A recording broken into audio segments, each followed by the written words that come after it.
Traffic निज़ाम को बेहतर बनाने के लिए ट्रैफिक पुलिस का बड़ा फैसला। ट्रैफिक पुलिस का रोबोटिक गाड़ियां सड़कों पर लाने का ऐलान। डीआईजी ट्रैफिक पीर मोहम्मद शाह कहते हैं कि रोबोटिक गाड़ियों में सॉफ्टवेयर लगाए जाएंगे। मज़ीद जानते हैं डीआईजी ट्रैफिक के साथ मौजूद हमारे नुमाइंदे महराज अख्तर से। जी महराज, बताइए।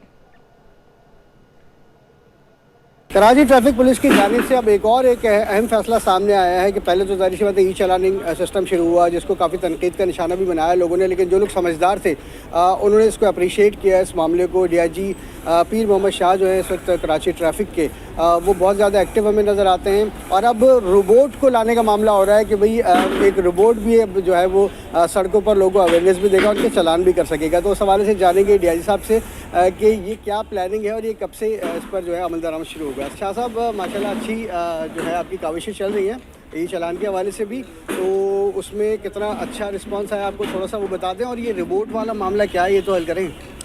जी बिल्कुल, शुरू में तो लोगों काफ़ी कॉशियस थे और उनका रिस्पांस भी बड़ा मिक्स था, लेकिन जैसे जैसे टाइम गुजर रहा है उनको इसका फ़ायदे नज़र आ रहे हैं। रोड के ऊपर डिसिप्लिन नज़र आ रहा है, लोग जो है सीट बेल्ट पहन रहे हैं, हेलमेट आप देखें कि काफ़ी ज़्यादा इस्तेमाल हो गया है, रेड लाइट जो है उसकी हर कोई यानी कि फ़ॉलो कर रहा है। तो यानी कि लोगों को समझ आ रही है कि इसका कॉस्ट जो है ना, फ़ायदा जो है ना वो ज़्यादा है। तो अब जो है ना लोग जो पढ़े लिखे लोग हैं वो ज़्यादा इसकी कायल भी हैं और इंशाल्लाह इट इज़ गेनिंग करेंसी। जहाँ तक रोबोट की बात है, देखें हम जो गवर्नमेंट ऑफ सिंध का है यानी कि गुड गवर्नेंस के हवाले से कि फेसलेस हो, इंटरेक्शन ख़त्म करनी है पब्लिक के साथ, किसी भी तरह की ना हमारी रोड के ऊपर इंटरेक्शन ना हो। तो ये जो हमारा सिस्टम अभी हमने लॉन्च किया है ये बेसिकली मूविंग वायलेशंस को चेक कर रहा है, कैमरे लगे हुए हैं। लेकिन जो पार्किंग वायलेशंस हैं यानी नो पार्किंग जोन में गाड़ियाँ खड़ी हैं या इलीगल पार्किंग की हुई है, किसी ऐसी जगह पे गाड़ी खड़ी की है जो थॉरोफेयर है, या अगर डबल लेन पार्किंग मना है वहाँ पे खड़ी की है, तो उसको फिज़िकली और मैन्युअली कर करके हम थक गए हैं। चौकसें हैं, हमारी लिफ्टर्स हैं, वो गाड़ियाँ उठाते हैं, फिर अल्टीमेटली वो इल विल क्रिएट होती है। तो इस चीज़ को नज़र में रखते हुए ये जो चीज़ है ये बेसिकली एक गाड़ी है जो स्कैन करेगी। पहले सड़कों के ऊपर नो पार्किंग के बोर्ड्स लगेंगे या नो डबल पार्किंग के बोर्ड लगेंगे और रोड के ऊपर मार्किंग होगी। फिर ये जो गाड़ी चलेगी ये स्लो स्पीड पे चलेगी, इसके अंदर यानी कि सॉफ्टवेयर होगा जो रोबोटिक होगा और वहाँ से वो डायरेक्ट डेटा फैच करेगा और हमारे ट्रैक्स के सिस्टम को ये फीड करेगा।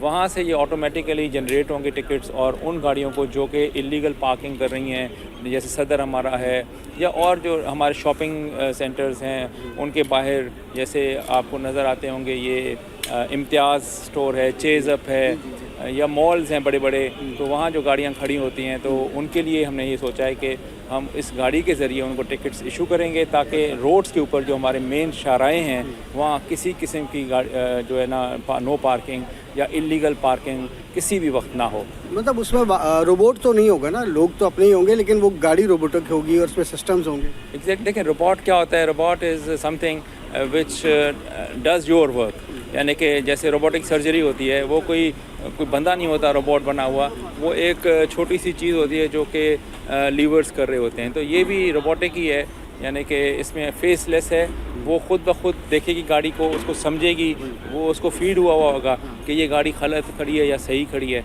अगर वो गलत होगी तो उसको पिक करके हमें बताएगी सेंटर में, वहाँ से टिकट जनरेट होगा।